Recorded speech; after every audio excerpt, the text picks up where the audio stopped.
사랑하는 성도 여러분, 안녕하십니까? 우리 비고도 제자사역에서 여러분과 함께하는 굿뉴스 파노라마 시간입니다.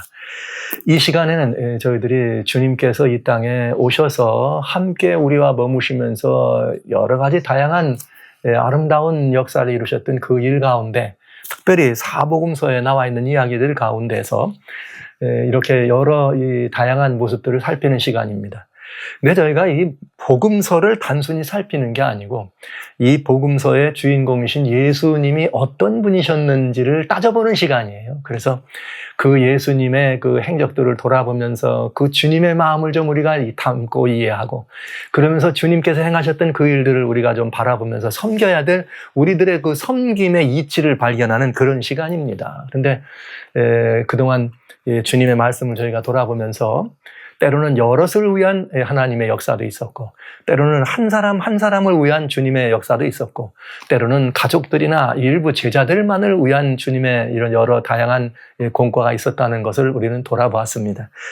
네, 오늘은 그 가운데서 임무안에 계신 하나님께서 우리 중에 오셔서 우리들의 인생의 모든 비참과 비탄을 바라보시고 불쌍히 여기시는 주님의 모습을 한 군데 바라보는데, 오늘은 특별히 누가복음 7장에 나오는 한 이야기를 여러분과 함께 나누고자 합니다.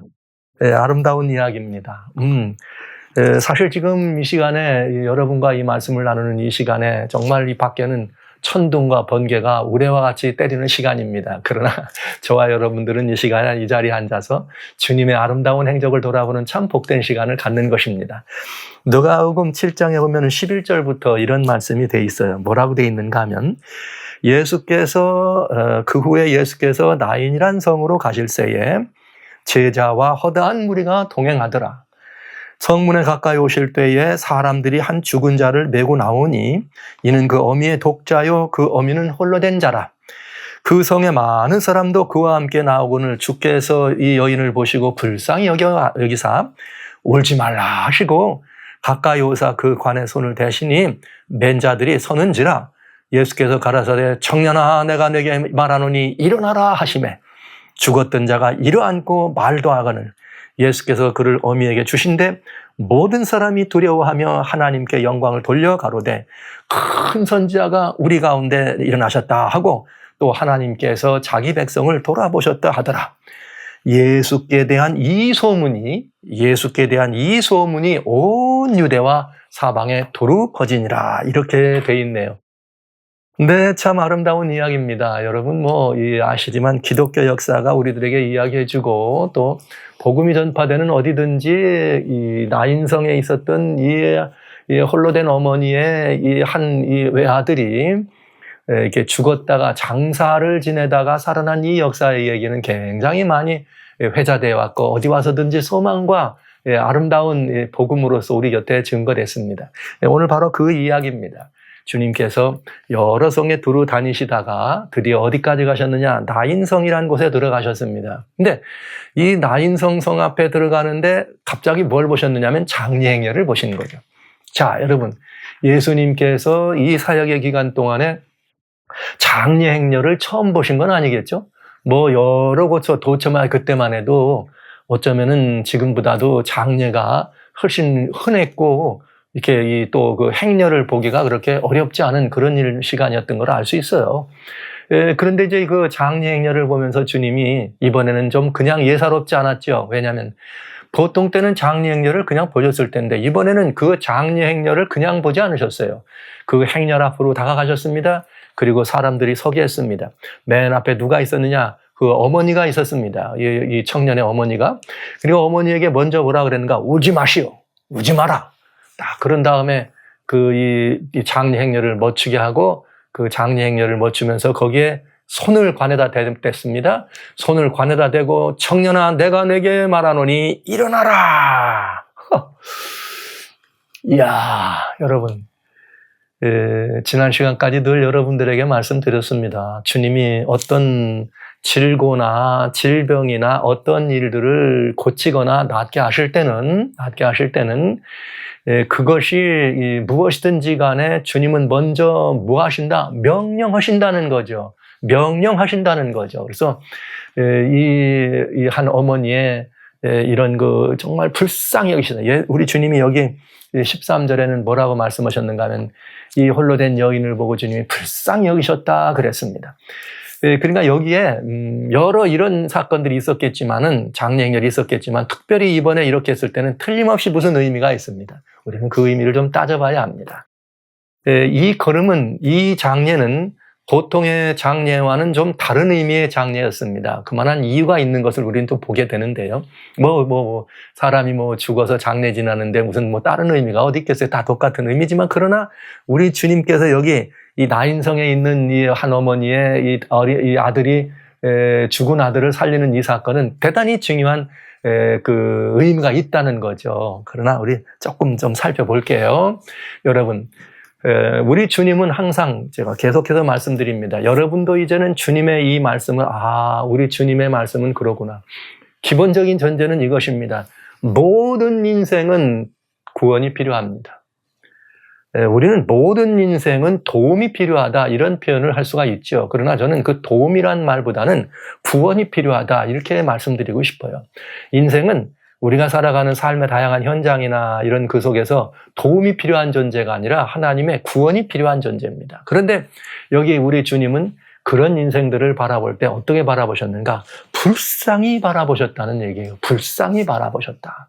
그래서 여러 번 말씀드렸습니다. 우리 주님은 여기 이사야 42장 3절에 상한 갈대를 꺾지 않는 분, 꺼져가는 이 등불의 그 심지를 이렇게 꺾지 않는 분, 이런 분, 즉 인생이 반하는 고난, 상처받은 심령, 아픈 삶, 고난받는 인생, 즉 죄의 결과로 말미암아 고통받는 하나님의 아들들, 하나님의 딸들을 바라보는 이것이 그들이 겪는 그 모든 고통이 하나님에게는 가장 큰 관심이에요.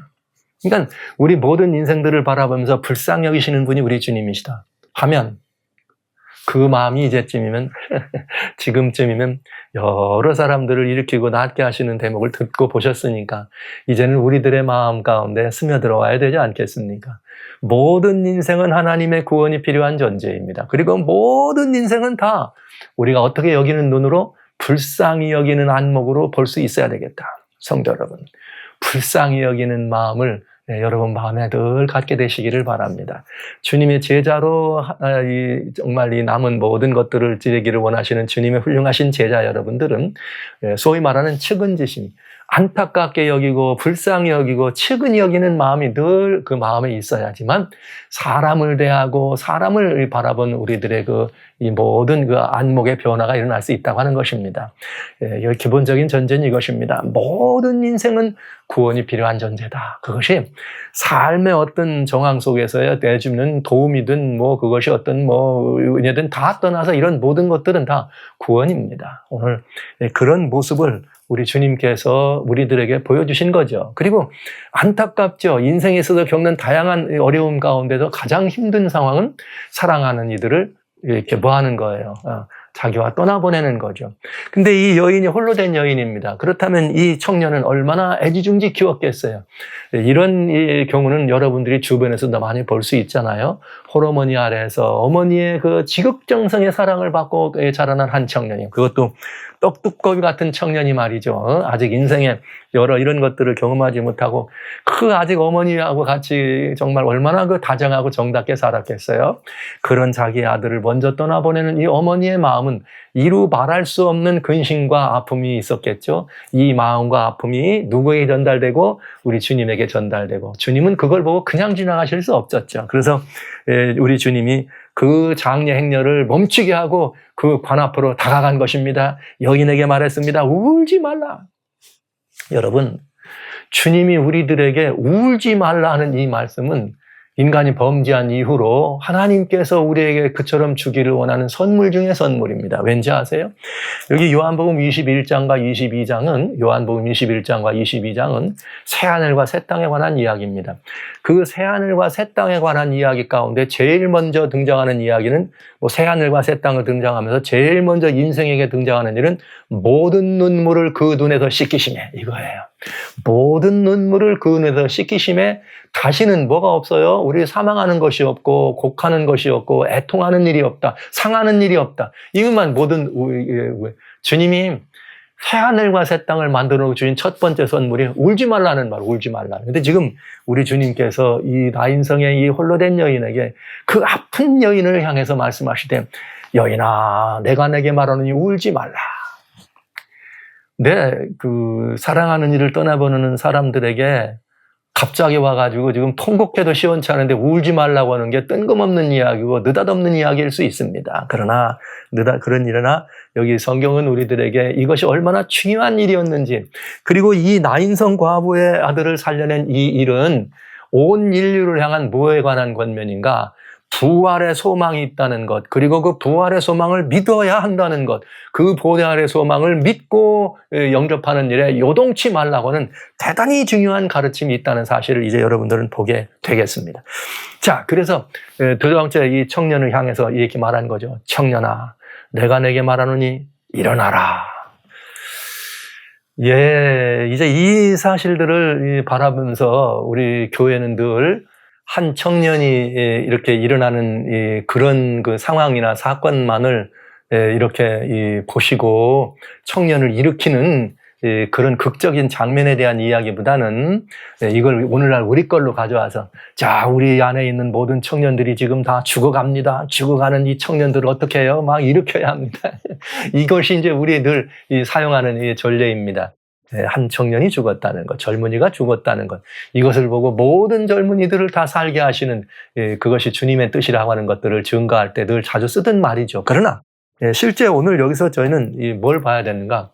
우리 주님께서 여기 이 청년을 일으키셨는데, 이 청년을 일으키신 것은 모든 인류를 향한 뭐에 관한 이 중요한 권면인가 하면 부활에 대한 우리 하나님의 놀라우신 뭐예요? 권면이고 증표이고 믿어야 할 수밖에 없는 그 믿음의 아름다운 표식입니다. 여러분 아시는 것처럼 만물이 주님이 명하심에 일어나고 선지하고 견고하게 됐습니다. 주님의 생명이 없는 아무것도 없는 그곳을 향하여 주님이 명하시면 일어나게 되어 있습니다. 마지막 때 우리 부활의 아침에도 마찬가지입니다. 주님께서 말씀하시기를 요한복음 5장 25절에 주님 오실 때 무덤 가운데 있는 자가 다 이 하나님의 아들의 음성을 들을 때가 오는데 곧 이때라. 그러면서 주님이 명하시면 어떠니 선한 일을 행한 자는 생명의 부활로, 악한 일을 행한 자는 사망의 부활로, 심판의 부활로 나오리라, 이렇게 말씀하시거든요. 그때에 주님은 오실 때에 하나님의 호령과 천사장의 나팔 소리로 친히 하늘을 좇아 이 땅에 오실 때에 성도들을 향하여 성도의 성호를 호명하며 일어나라 하는 주의 명령을 따라서 잠자던 모든 성도들이 티끌 가운데서 일어날 것을 우리는 믿어야 하잖아요. 근데 주님이 오셔서 그런 부분에 대한 믿음의 그런 부분에 대한 실제 증거가 있다는 것을 보여준 적이 없잖아요, 지금. 근데 여기 나인성에 있는 이 한 홀 어머니의 이 아들을 살리시면서 모든 사람에게 이 장면을 어떻게 한 거예요? 증거해 주신 것이죠. 그러니까 우리들에게 우리들의 믿음에 뭘로요? 증표로 주신 것입니다. 뭐에 대한? 부활에. 근데 이게 왜 중요한 일이었느냐? 이유가 있습니다. 여기 그래서 이 청년이 그 하나님의 음성, 생명의 주인 되시는 하나님의 놀라운 음성을 듣고 누가 들었어요? 죽은 청년이 들은 거예요. 장사 지내러 가던 청년이 죽은 것입니다. 들은 것입니다. 그리고 그가 뻘떡 일어나는 거죠. 뻘떡 일어나서 어떡합니까? 말도 하고 이렇게 주님 이렇게 어머니를 바라보면서 됐던 정말 극적인 장면을 연출합니다. 이게 이제 일어나라. 주님이 탁 이렇게 관을 일으키시면서 그 청년을 말이죠. 일으키면서 어머니한테 이 아들을 여기 있어. 그대 아들이요. 정말 상상만 해도 이 장면은 정말 어마어마한 장면입니다.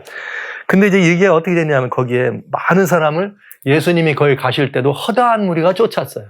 많이. 성에서 그 장례 행렬에도 성에 많은 사람이 그와 함께 나왔습니다. 그러니까 다른 성의 사람들이나 이 성에 있는 사람들이나 모두가 이 상황을 본 거죠. 보고 여기 뭐라 했는가? 모든 사람이 두려워하며 하나님께 영광을 돌려 가로되 큰 선지자가 우리 가운데 나셨다.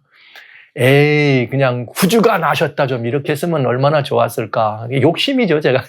여러분, 이 시간에 함께 참여하시면서 제가 이 영적인 욕심이 많다는 걸 느끼셨을 거예요. 아니, 욕심이나. 이 죽었다 살아나는 걸 봤으면 그건 누구밖에 없는 거예요. 그냥 이건 메시아다 이래야 되는데.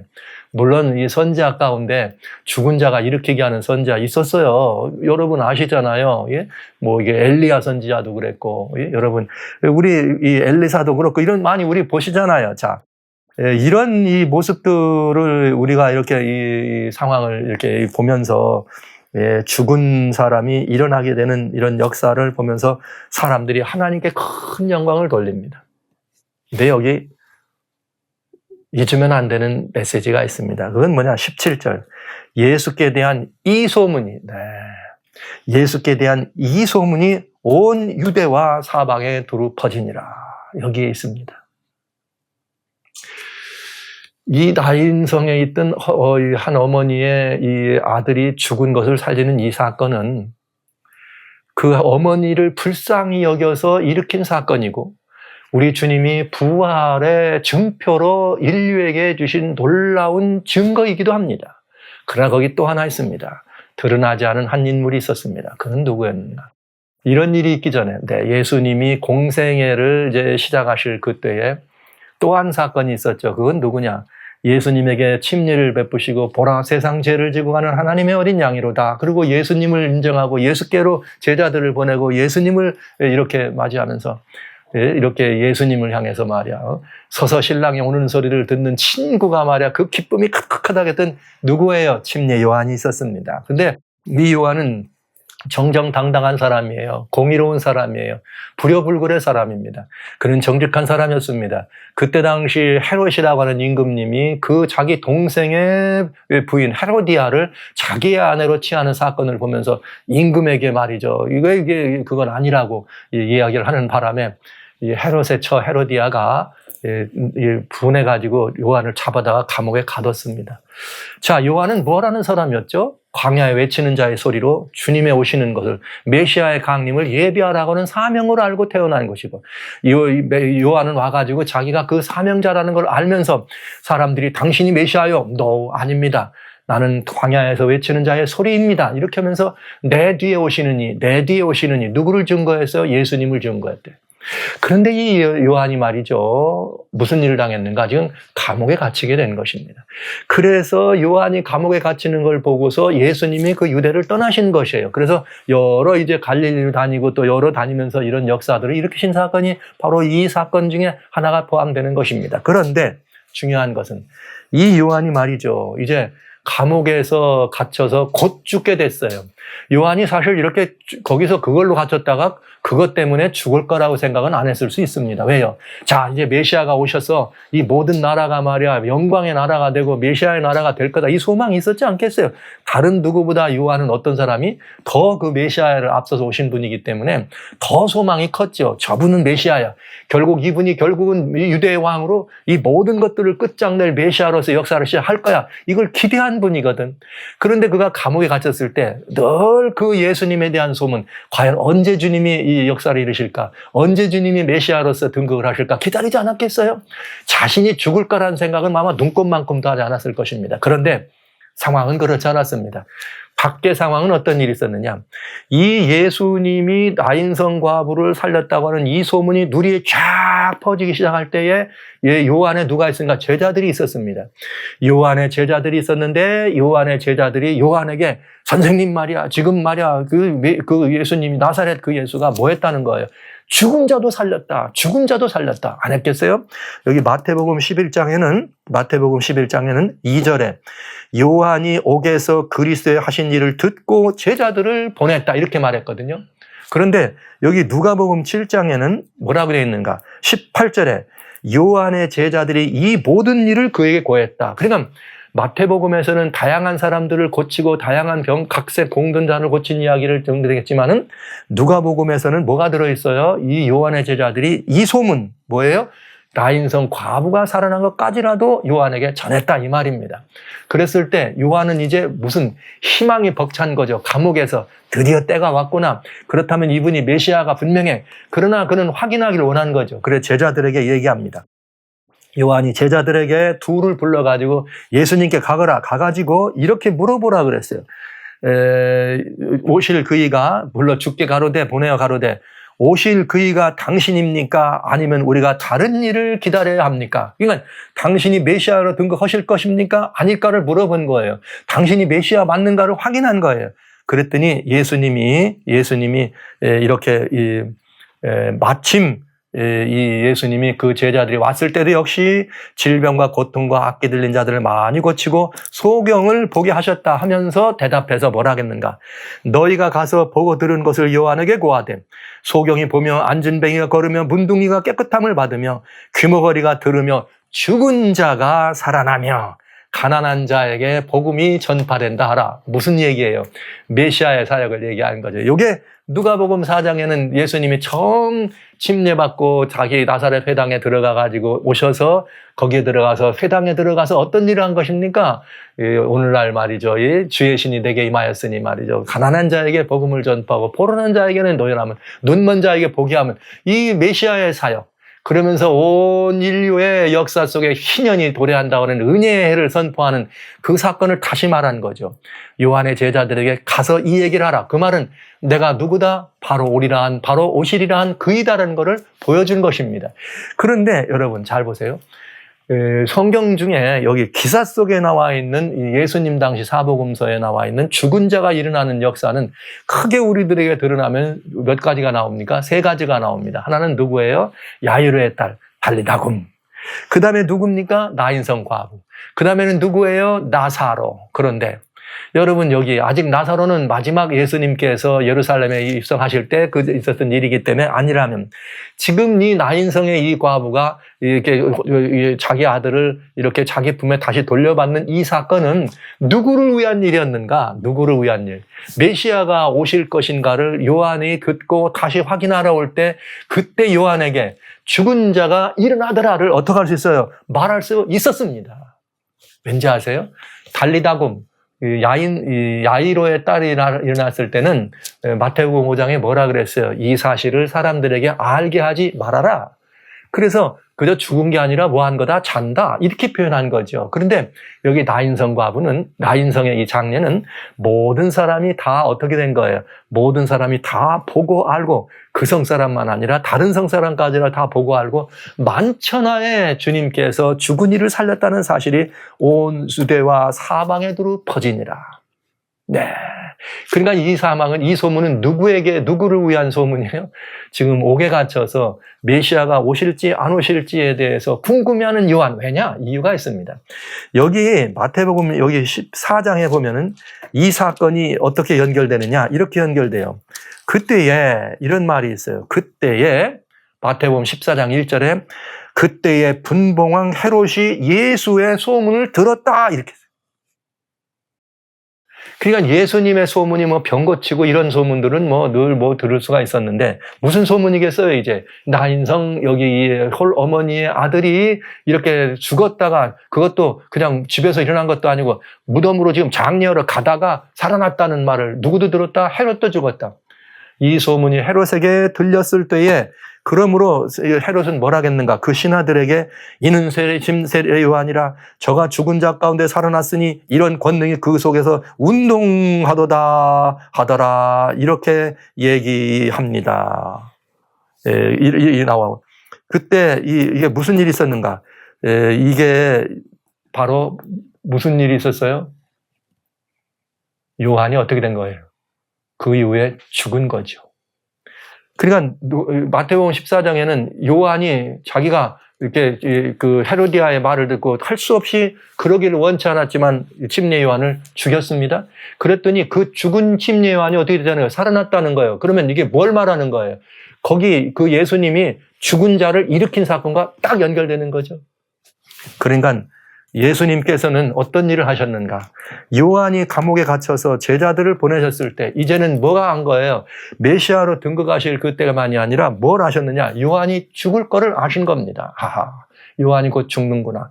그렇다면 요한에게 뭐가 가장 중요한 일입니까? 요한이 가장 중요한 일은 뭘까요? 지금 부활한다는 소망이었습니다. 그러면서 제자들에게 이렇게 말씀하십니다. 나로 인해서 실족치 않는 자는 복이 있다. 요한에게 뭐라는 거예요? 내가 바로 그다.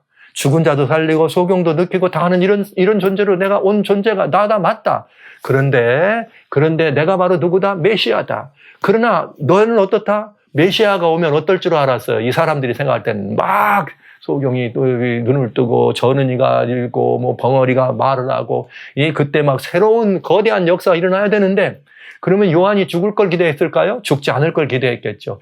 그러나 요한이 만약에 죽을 운명이라 할지라도 그는 두려워하지 않았을 것입니다. 그래서 요한에게 내가 그러하는 사실을 얘기하면서 요한 앞에 나와 있는 죽음, 잠시 잠깐이면 요한이 지금 죽게 생겼는데, 죽기 전에 요한에게 뭘 보여준 거예요? 부활이 있다는 사실을 증거해 주신 것입니다.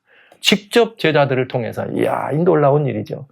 요한은 바로 이 나인성에 있었던 이 혼자된 어머니, 정말 아들 하나만 바라보고 살았던 가슴 아픈 이 어머니가 그 잃었던 아들을, 죽었던 아들을 다시 그 품에 올려받는 이 이야기는 여러분, 불쌍히 여겨져서 그 여인에게 다시 돌려드리는 그것만이 아니라 우리 주님의 그 도움이 필요한 인생을 불쌍히 여기시는 주님의 마음만이 아니라 지금 이제 잠시 잠깐 뒤면 구속의 역사 가운데 매우 중요한, 여러분 기억하시죠?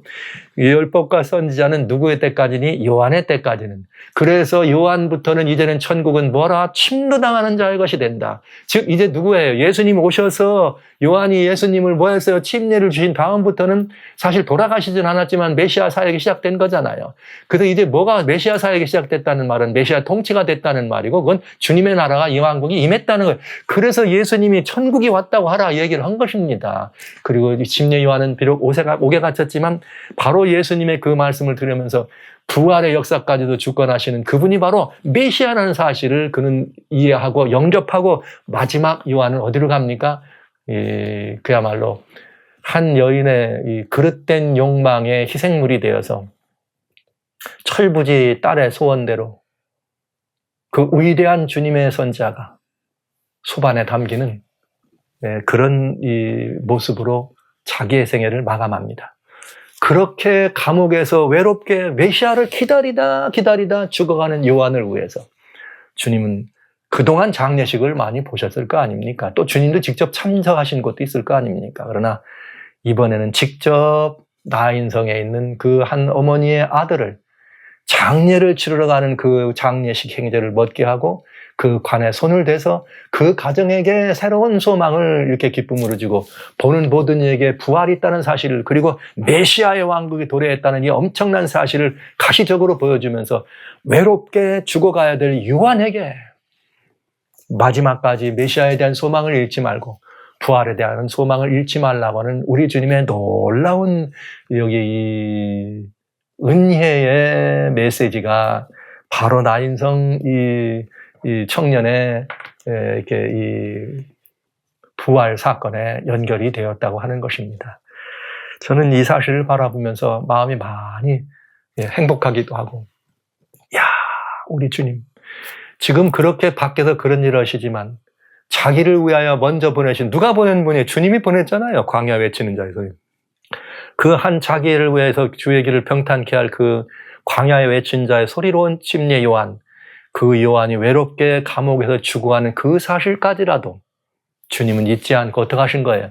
그에게 소망으로 보여주시고 제자들을 통해서 실족치 않고 끝까지 소망을 붙들으라고 하는 너무나 복된 권면을 주셨다는 사실을 생각하면 이야, 이렇게 주님을 섬기는 이 사역을 감당하는 데 있어서 얼마나 큰 용기가 되고 이것이 얼마나 큰 위로가 되고 이것이 얼마나 큰 오늘날 이 시대를 살아가는 많은 그리스도인들에게도 큰 용기가 되어야 하는가, 이런 생각으로 감해졌습니다. 생각이 많이 깊어지는 바로 그 사건이었습니다. 이 사건이 이렇게 연결된다고 하는 것은 놀라운 일이 아닐 수가 없는 것이죠. 사랑하는 성도 여러분, 요한이 마지막으로 그에게 한 말은 제자들에게 우리가 당신이 오리라고 한 그분입니까? 아니면 더 누군가를 기다려야 합니까? 주님은 뭐라 그랬어요? 아무 말 하지 않고 가서 메시아가 오면 이런 일이 있을 텐데 그런 일이 이루어진다고 하라. 그러면서 실족치 말라 권면하셨습니다. 동일한 음성을 오늘 우리가 듣습니다. 우리는 지금 주님께 이렇게 여쭤볼 마음이 있잖아요. 주님, 다시 오신다고 하셨는데, 기다리는 자를 위하여 오신다 하셨는데, 지금 온 천지간에다 어둠이 관영해서 정말 이것이 사단에 관영한 세상에 살고 있습니다. 지금 우리는 그저 이제는 그야말로 우리 이 컴퓨터나 이런 데 앞에 앉으면 지나간 귀신하고도 말할 수 있습니다. 아니면 뭐 지나간 옛날 누구 이런 그 험악한 이런 그 어둠이 관영한 시대를 살아가면서 주님이 다시 오셔야만 한다고는 이 사실로 마음이 간절하게 있는 사람들에게 우리는 이렇게 묻고 있잖아요. 주님 어느 때 오실 겁니까? 주님 언제쯤 오실 겁니까? 이렇게 물어볼 때 주님의 답은 이것입니다. 너희가 지금 바라보지 않는가? 온 땅에 지금 천연계 모든 징조들이 지진이 말이죠. 막 대대적인 홍수가, 대대적인 그냥 기상 변화가, 뭐 거대한 곳에서 다양한 참변이 일어나는 이런 재림의 징조가 우리 눈앞에 보이고, 사람들의 사회적 징조들을 우리가 바라보면서 제가 여러분과 같이 이 재림의 소곡 예언의 파노라마에서 말씀드립니다만, 이루어지고 있는 여러 다양한 이 사건들이 어둠의 권세가 그야말로 짐승과 짐승의 우상의 백성들을 다 끌어가는 그 엄청난 목불인견의 배도의 시대를 살아갈 때 실족치 말라. 잠시 잠깐 오면 오시리가 오시리니. 네, 주의 날이 토적같이 임하리라. 이 말씀을 듣고 그 주님이 오신다는 그 사실에 대해서 믿음과 신념을 흐드러지지 않고 끝까지 이 사실을 붙잡아야 될 우리들을 향한 권면이기도 하잖아요. 네. 그래서 마지막 때 이 침례 요한과 같이 엘리야의 능력과 권능으로 올 세 번째 마지막 시대의 침례 요한과 같은 이 일을 누가 해야 되는가? 여러분과 제가 이 일을 감당해야 된다는 사실을 깊이 생각하시면서 요한을 위해서 그 엄청난 역사를 바로 보여주시고 제자들에게 통해서 요한아 두려워하지 말고 끝까지 믿음을 이렇게 하라, 버리지 말고 시험에 들지 말라고 하는 주님의 그 따사로운 음성을 듣는, 이것이 여러분과 오늘 저의 은혜로운 동일한 시간이 됐으면 참 좋겠습니다. 사랑하는 성도 여러분, 주님 오십니다. 머지않았습니다.